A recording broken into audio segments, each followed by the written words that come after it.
یہ بات چیت ہوئی اور کسی قسم کا تناؤ جو ہے ہمیں یہاں پہ دیکھنے میں نہیں ملا۔ اور اس کے ساتھ آج حکومتی لیول پر اگر بات کریں تو وزیر اعلیٰ پنجاب مریم نواز شریف نے آپ کہہ لیں کہ وزیر اعلیٰ ہونے کا اور خواتین سے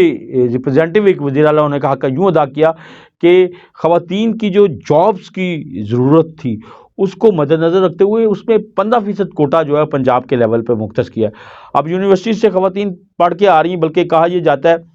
کہ 60 سے 70% ماسٹر کرنے والی خواتین ہوتی ہیں کسی بھی یونیورسٹی میں، اور 40 اور 30% کے درمیان جو تناسب ہوتا ہے وہ میل کا ہوتا ہے۔ یعنی خواتین اتنی بڑی تعداد میں پڑھ کے آ رہی ہیں، اور اب اگر ان کے لیے جاب اپرچونٹیز لمیٹڈ ہوں تو وہ کیسے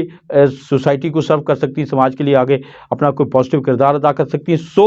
وزیر اعلیٰ پنجاب کے طور پہ مریم نواز نے جو 15% کوٹا مختص کیا ہے، اس کے نتیجے میں یہ توقع کی جا سکتی ہے کہ آج اب خالی CSH لیول کے اوپر ہی نہیں، خالی مقابلے کے کسی امتحان کے لیول کے اوپر نہیں، بلکہ زندگی کے تمام شعبوں میں جو ہے انہیں وہ مواقع ملیں گے جس کے نتیجے میں وہ ہر شعبے میں آگے آئیں گی۔ خالی پہلے ہوتا تھا کہ تعلیم میں، ایجوکیشن میں، ڈاکٹرز، نرسنگ میں، اس شعبے کے شعبے میں ہوتا تھا، لیکن اب وہ جہاں پہ انجینئرنگ کے ڈپارٹمنٹ میں آگے آ رہی ہیں، سافٹ ویئر انجینئرنگ میں آگے بڑھ رہی ہیں، کہ اس میں کمپیوٹر ٹیکنالوجی میں اور ڈیجیٹل ٹیکنالوجی میں بہت آگے بڑھ رہی ہیں، اور اسی طریقے سے اور باقی شعبوں میں، تو اب وہ زندگی کے ہر شعبے میں برابر لیول کے اوپر جو ہے آگے بڑھیں گی۔ اور اس سے یہ بھی امکان ہوگا کہ جو خواتین کو کم اجرت کا معاملہ ہوتا تھا، اور یہ آج اٹھایا بھی گیا کہ مختلف پرائیویٹ شعبوں میں خاص طور پہ خواتین سے نہ صرف کام زیادہ لیا جاتا ہے بلکہ ان کو اجرت بھی کم دی جاتی ہے۔ تو ان ایشوز کو آج بھرپور انداز میں عوامی سطح پہ بھی اجاگر کیا گیا اور ریاستی سطح پہ بھی، کہ حکومت وقت نے اور وزیر اعلیٰ پنجاب نے بڑے اچھے اور بھرپور اعلانات کیے، جس کو آپ کہہ لیں کہ وارملی ویلکم کیا جانا چاہیے۔ اور آج اچھی بات یہی تھی کہ میری آج عورت مارچ کی جو بانی رکن ہیں ان سے بھی بات ہوئی، خاور ممتاز سے، تو ان کا کہنا تھا کہ ہم نے جو جدوجہد ماشاء اللہ دور میں شروع کی تھی، وہ جدوجہد اچھی بات یہ کہ آج کی خواتین اس کو اس ایک دو سٹیپ آگے لے کے چل رہی ہیں، اور اب ہماری یہ جدوجہد جو ہے اس وقت ایک فروٹفل جدوجہد ہو سکتی ہے جب ہم بجائے عورت مارچ جو ہے اپنے مطالبات کے لیے نکلیں، بلکہ اب جب کبھی عورت مارچ ہو تو اس میں پھر ہم ان خوشیوں کو سیلیبریٹ کرنے کے لیے نکلیں۔ تو بہت اچھا ہے کہ پاکستان میں عورت جو ہمیں کھیتوں کھلیانوں میں برابر پہ کام کرتی نظر آتی وہ آپ کے چل رہی ہیں، اور اب ہماری یہ جدوجہد جو ہے اس وقت ایک فروٹفل جدوجہد ہو سکتی ہے جب ہم بجائے عورت مارچ جو ہے اپنے مطالبات کے لیے نکلیں، بلکہ اب جب کبھی عورت مارچ ہو تو اس میں پھر ہم ان خوشیوں کو سیلیبریٹ کرنے کے لیے نکلیں۔ تو بہت اچھا ہے کہ پاکستان میں عورت جو ہمیں کھیتوں کھلیانوں میں برابر پہ کام کرتی نظر آتی وہ آپ کے تمام شعبوں میں برابر کی لیول کے اوپر آگے بڑھے گی، اور نو ڈاؤٹ اگر یہ برابری ہم نے دے دی کسی طریقے سے بھی، اس کو اون کر لیا، تو پھر بہرحال 52% میں اگر ہم 40% بھی یا 30% بھی ایڈ کر لیں گے تو وہ آپ کا جو کام کرنے کی صلاحیت ہے وہ 50 سے 80% پہ چلی جائے گی۔ تو بہت اچھا ہوگا کہ جب آپ کے 80% لوگ جو ہیں کام کر رہے ہوں گے تو پھر ملک کیوں نہیں ترقی کرے گا، سماج کیوں نہیں ترقی کرے گا۔ تو یہ ایک اچھی بات۔ اور اب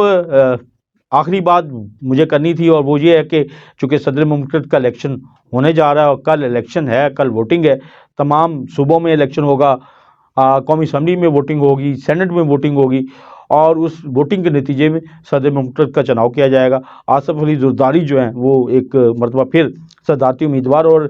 آپ کہہ لیں حکمران اتحاد کے ایک مضبوط امیدوار کے طور پہ ابھرے ہیں۔ کہا یہ جا رہا تھا کہ ان کے ووٹوں کی تعداد جو ہوگی وہ تقریباً 370-80 کے درمیان ہوگی، لیکن میری اطلاعات یہ ہیں کہ اس وقت ان کے ووٹ جو ہیں وہ 400+ پہ چلے گئے ہیں، اور اس کی بنیادی وجہ یہ ہے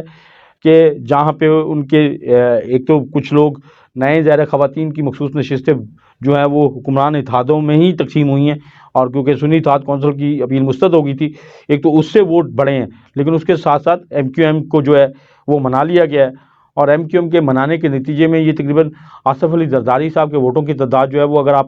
25 اور بڑھا دیں قومی اسمبلی کے اور ایون سندھ اسمبلی کے ووٹوں کو بڑھا لیں تو یہ تقریباً 415-20 کے قریب ان کے ووٹ جو ہے وہ کاؤنٹ ہوتے نظر آ رہے ہیں۔ تو 415 کے قریب آصف علی زرداری کھڑے ہوں گے، اس سے اوپر بھی ہو سکتے ہیں، اور اسی طریقے سے محمود خان اچکزئی جو ہیں وہ بھی 200 کے قریب ہوں گے۔ تو یہ ایک ووٹنگ کا تناسب ہوگا جس میں ایک اچھی بات یہ ہے کہ آصف علی زرداری ایک مرتبہ صدر بن رہے ہیں، اور وہ جب صدر بنیں گے تو ایک گارنٹی یہ دی جا رہی ہے کہ اس نظام کی کنٹینیوٹی کو برقرار رکھنے میں اگر کوئی شخصیت اہم کردار ادا کر سکتی ہے تو وہ سابق صدر آصف علی زرداری جو موجودہ صدر بننے جا رہے ہیں، اور جب وہ صدر بنیں گے تو اس نظام کو نہ صرف تحفظ دیں گے بلکہ اس کی مضبوطی کے لیے بھی بہت سارے کام جو کریں گے. تو یہ ایک اچھی چیز، اور امید رکھنی چاہیے کہ پاکستان جو ہے ان اچھی خبروں کے ساتھ آنے والے دنوں میں مزید بڑھے گا.